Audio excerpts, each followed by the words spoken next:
Welcome to the channel. Sometimes you just want it to be easy. So today I've got 3 easy gluten-free treats that don't take a lot of time or effort on your part. I'm Jamie with SavorySaver. I share gluten-free recipes, tips, tricks, and resources to make your gluten-free lifestyle easier. So let's get started. This first treat only has 3 ingredients, doesn't take hardly any time at all to put together, and you can kind of customize it to whatever kind of holiday's coming up because it's around Christmas when I'm filming this. So of course I'm using red and green in it, but you don't have to. You can totally use whatever color you want. Let's make some Rolo Pretzel Bites. For this recipe, the 3 ingredients: gluten-free pretzels, Rolos, and M&Ms, the plain ones. And Rolos actually do say on the back of the package down at the bottom, gluten-free. So I went to the store, get your favorite brand of gluten-free pretzels. Snyder's is what we have around here most often, and their twists are about that big. That's really what you're looking for. I grabbed this bag. They didn't have the Snyder's. This one was actually cheaper, but they are big.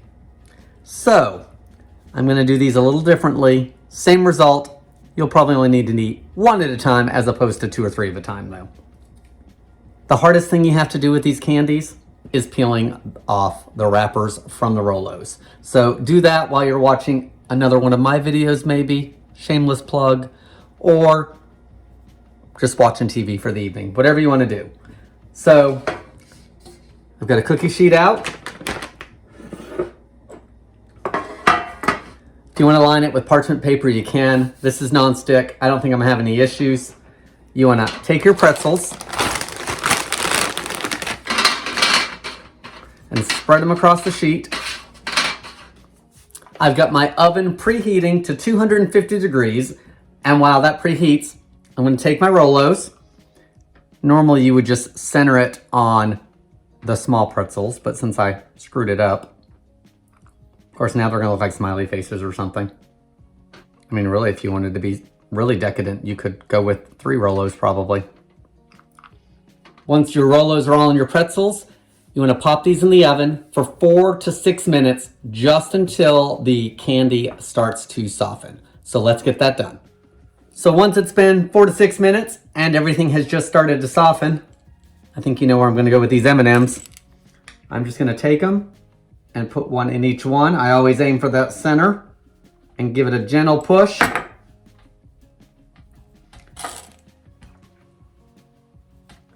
Just to flatten it out. And if you're using the little ones, it usually does a nice coverage over the most of the pretzel. With these, I'm gonna have to be a little more careful with because the holes are a little bigger. But after you get everything pressed on, give it some time for the chocolate and the caramel to solidify. And then you are ready to snack. And I usually eat these as 2 or 3 at a time anyway, so this might be a better option for me. So I'm gonna keep putting on my M&Ms and then I'll show you what they look like. So here's what the finished pretzel bites look like, and I will say these are big bites. Like usually you want the smaller gluten-free pretzels that are just the tiny ones, about half that size, because then you only have 1 Rolo and M&M. So I would definitely look for those. That's typically what we use. Or even better, if you can find some gluten-free pretzels that are in like a square grid or a round grid, because then the Rolo won't press through at all and it'll all stay on top of that pretzel. These are great, but let's move on to recipe number 2.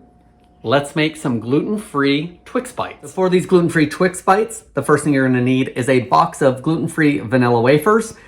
Kinnikinnick brand is relatively easy to find. I'll link down below if you don't have it near you, but I've seen this in multiple grocery stores as well as Walmart, and they actually taste pretty good too. They almost taste like regular vanilla wafers, which Tara really likes. You're gonna need Rolos. You're gonna want enough of them to cover the box of vanilla wafers. So you're gonna need probably about 20 Rolos, because a box of vanilla wafers has about 40 cookies in it.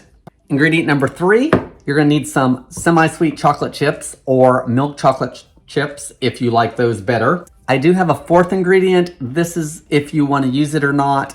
either some vegetable shortening or some coconut oil, because we're gonna add that to the chocolate. It just makes it melt a little smoother. But if that's not something you wanna use, you don't have to use it, just it will make your melting and coating a little bit easier. These only take a couple minutes to put together, so while I'm doing that, I've got my oven preheating to 300 degrees. And I'm gonna take my Rolos and just put one on each vanilla wafer. Once the oven's preheated, I'm gonna throw these in the oven for about 1.5 to 2 minutes because I just wanna soften up the chocolate and the caramel just a little bit. So let me get these melted a little bit and we'll keep moving. Once the Rolos are slightly softened, take your other vanilla wafer, place it on top, and press it down just so everything sticks. I'm gonna try to get it almost to the edge. So that's what I did, just so it's a little cookie. And do that for all of them. Once all the cookies have been topped, you want to pop these in the fridge for 15 to 20 minutes, just until that chocolate sets back up some. So while our Rolos are firming back up in the fridge, I've taken some chocolate chips and I took about half the bag here and a couple teaspoons of vegetable shortening.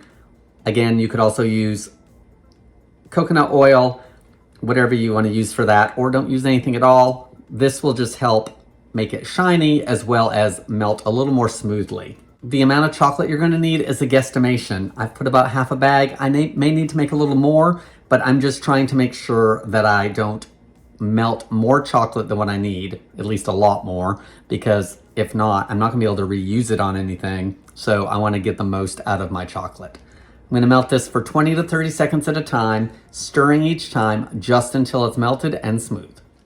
So our Twix Bites have chilled and that chocolate's had time to firm up. I've got my melted chocolate here. I think you know what's gonna happen next. I'm gonna take one of these bites, put it in the chocolate, cover it in the chocolate, shake off all that excess, drop it in the bowl because I like to make things more difficult for myself sometimes. Take that Twix Bite, put it on the wax paper. I did line this while everything else was going on. I'm using wax paper just because it's cheaper than parchment paper typically. And now I need to finish my other ones. So let me get that done. And then I'm gonna pop them in the fridge for about 45 minutes to an hour, just until that chocolate hardens back up. So let me get these finished, get them chilled, and we'll give them a taste. So that's the Twix Bites, and I actually don't have a finished one to show you because we loved them. Very good, very tasty, very similar to a Twix. I definitely recommend making this recipe and getting that Twix fix out of your system. So for the final recipe, I'm making gluten-free Napoleon Creams. I had never heard of this recipe, and it's a gluten-free layered treat. And it does take a little more time than the first two recipes, but super tasty, nothing difficult. And the reason it takes more time is because you have to let the layers set up just a little bit before starting the next. While this is probably the recipe that will take the longest, in fact, it will take the longest as far as waiting time, it's one you don't want to skip. So let's make these gluten-free Napoleon Creams. I've said before on this channel that I am a big cookbook person, so I love looking through cookbooks for recipes. First of all, because they're already hard copy and I don't have to try to look at it on my phone or on my computer. But I found the recipe in this cookbook. I also found multiple recipes online. All of them are very similar. The biggest difference that I noticed was the actual crust of the bar. So with the bars, I'm gonna make some changes between the recipe I found and the other recipes and try to make it the easiest way possible with what I have on hand, as well as enhancing it at the same time. So you guys like that and told me you guys like it when I discuss the recipe as I'm doing it, any changes, any substitutions. So we're gonna do that with this recipe. And I don't think it's one I can screw up. So it's probably not one that you can screw up either. So the one ingredient you guys are probably gonna have to hunt down are some gluten-free graham crackers. I'm gonna use Kenny Kinnick, and Tara picked up 2 boxes of them, so that's what they look like inside the package. I don't know that I've actually had these before. These are pretty thick, which I like because it does look like you can make some s'mores out of them. From what I can see online, they actually make gluten-free graham cracker crumbs already done as well. And for a while, I think they actually carried them at my Walmart stores, and I can't find them anymore, so we had to buy these. So I'm gonna have to crush them down into crumbs. I will link to anything below that I can find on these, but this is the one item that you may have a little bit of a challenge finding, but get whatever brand that you normally get with a graham cracker style crust that's gluten-free. So I'm gonna prep this. I'm gonna get a couple things ready, and we're just gonna start making it because it shouldn't take any time to put together. You know, before I get started, I should probably taste these and see if they're any good. So there's a little piece of that graham cracker. Those are good. If you've not had that brand before, they taste like graham crackers and surprisingly do not taste gluten-free. So there you go on that. Let me get back to baking now. For these Napoleons, you're gonna need a 9x9 pan according to all the recipes I saw. This is an 8x8, so let's already start off changing the recipe. You're gonna have a little bit thicker bar. I think that's gonna be fine. Don't worry about it. I am lining my pan, which the biggest reason I'm lining it is because I want them all to come out as one, and then I can cut it down. Because this is non-stick, it really shouldn't stick, but this will just allow me to lift it out. I'm using wax paper today. If you have wax paper and parchment paper in your house, the recipe for this, definitely go with the wax paper option. It's gonna do the same thing as the parchment paper and it's cheaper. We're not baking these, so there's no heat that's gonna be involved. So if you have wax paper in the house, reach for that instead of the parchment paper just to save a few pennies. All right, I've got my mixing bowl here. I've got 2 cups of the graham cracker crumbs. Some of them are big pieces, but that's okay. It'll all blend in. The full box is what I used. I did not even open the second box. I think we're gonna have plenty, especially with me using an 8x8. The recipe in my cookbook does not have this, but all the other recipes did. They have coconut, like anywhere from I think it was a half cup to a cup or something. So I've got some coconut in here that needs to be used by the looks of it. So why not just add what's left? It's not a cup. It's probably half a cup if that, but I figure it's gonna add some texture and some flavor to the crust. I'm also gonna add 1/4 of a cup of granulated sugar. This recipe also has a 1/4 cup of cocoa powder. My cocoa powder is super lumpy, so I'm gonna get a whisk in here and I'm gonna break everything up before I add the melted butter. Here's the crust ingredients all blended up, and clean hands, the way to go. The whisk takes too long and you can actually feel the ingredients, so you can feel when that cocoa powder is breaking up. I can feel the pieces of graham cracker and try to break those up a little more if I think it needs it. Some of the coconut was stuck together. So clean hands are definitely the way to go, and save yourself on the whisk for this step. So the 2 ingredients for the wet in this crust, of course, butter. Butter makes everything better. 1 stick. The recipe I have actually calls for 3/4 of a cup, which would be a stick and a half.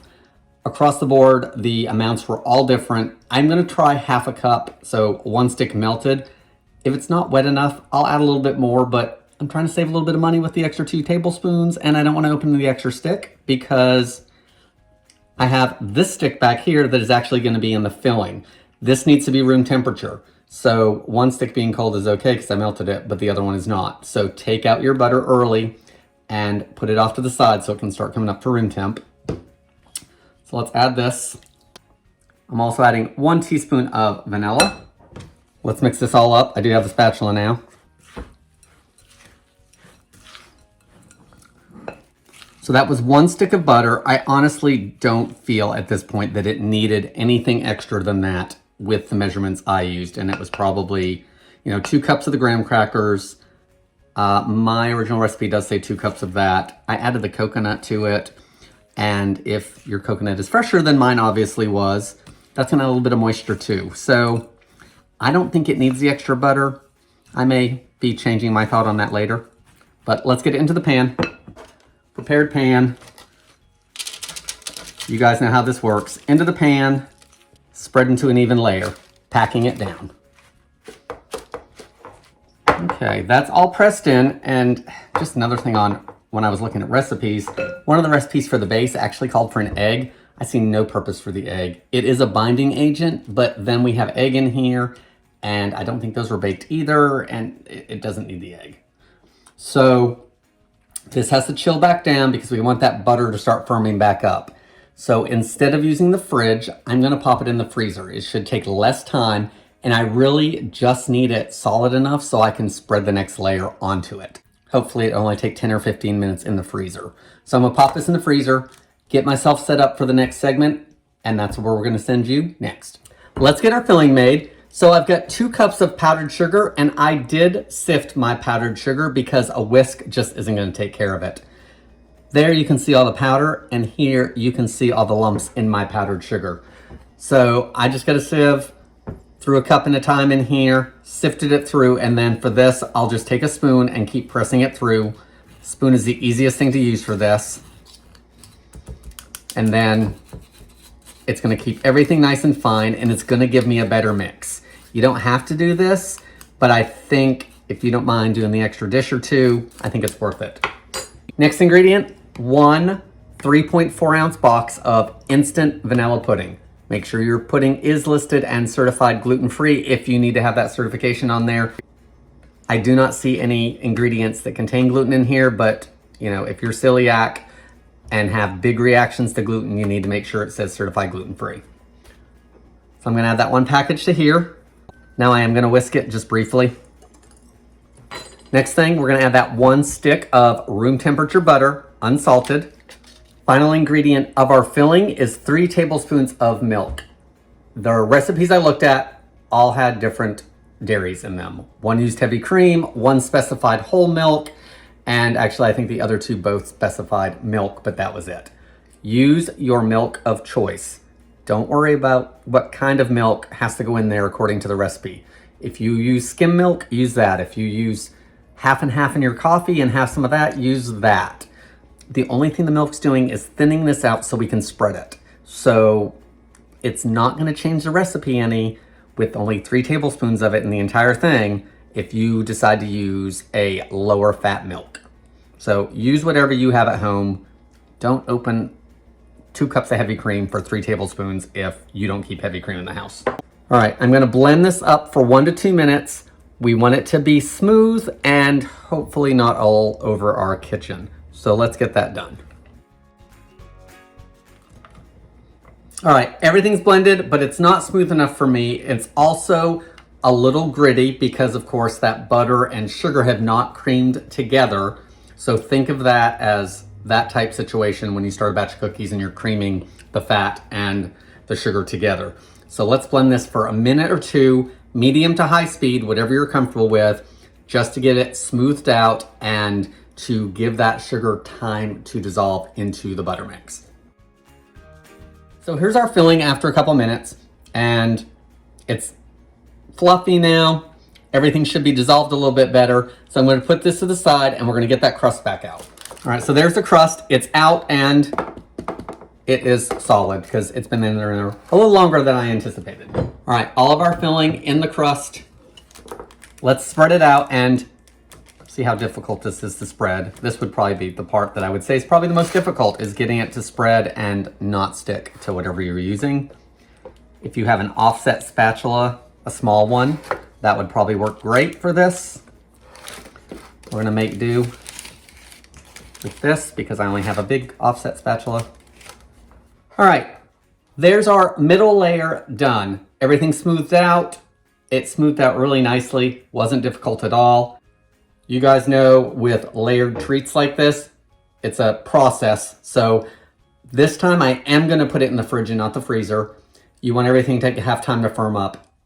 Recipes say about 30 minutes. I would start checking it about 15 to 20 minutes because depending on how cold this bottom is, that's gonna help start chilling it from the bottom as well. So we just want it to set so when we put our frosting over the top that we don't start pulling this up and melting it.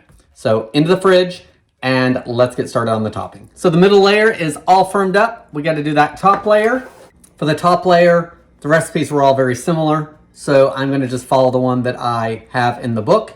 You want to take 6 ounces of chocolate chips. I'm using semi-sweet, and 6 ounces is 1 cup of chips. So 1 cup of chocolate chips, that's about half of a normal bag. A normal bag is 12 ounces. You also want 2 tablespoons of butter. My recipe in the book actually says to do this over the stove. I'm gonna use the microwave. So I'm gonna do 30-second increments, and usually I do that twice and then I drop my time back. And I don't usually use full power. I usually use anywhere between, 50% power, maybe 75% power, because I don't want that chocolate to heat up too fast. So I'm gonna just melt this in the microwave until it's done, and then we'll spread it on the top. All right, everything's melted. Let's get this spread on the top. And with it being cold, it should start firming up relatively quickly, even though we are gonna chill it. So just put it in a couple different spots. Again, an offset spatula would probably work best, but I'm gonna try to do it with this one.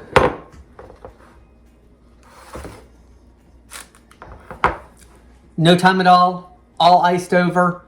Now we are gonna let this chill. The recipes that I was looking at say about an hour or so. Guys, you just need the chocolate to be firmed up. Start checking in about a half hour to 45 minutes and see if that's hard enough before you can actually cut into them cleanly. So I'm gonna get this chilled. I'm probably gonna have some lunch because it's almost that time here when I'm making them. So it's probably gonna end up being here an hour to 2 hours before I get back to this. So let's jump ahead. I'm gonna have them all cut ready to go, and we're gonna give them a try.